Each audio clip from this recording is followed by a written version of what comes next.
අපේ අතින් අපිට වතුර ටිකක් බොන්න බැරි දවසක් එනවා. එහෙම නෙමෙයිද? මොනවාද වෙනස් වෙන්නේ නැත්තේ? දරුවෝ වෙනස් වෙනවා. බිරිඳ වෙනස් වෙනවා. පෙම්වතා වෙනස් වෙනවා. බාහිර ලෝකයේ කවර කතාද මමත් වෙනස් වෙනකොට.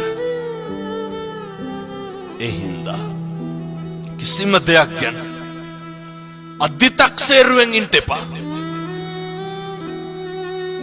අතීතං නානු සෝචන්ති නප්පජප්පන්ති නාගත පච්චුප්පන්නේන යාපෙන්ති බුදුරු දේශනා කරේ.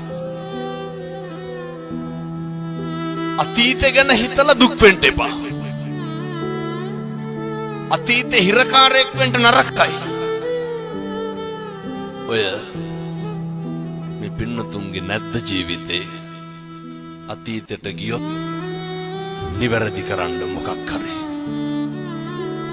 සමහර පින්නතුන් කියනවා නේද ඔය දැන් නම් හාමුදුරනේ කරන්න දෙයක් නැතිකමට ඉන්නේ කියලා.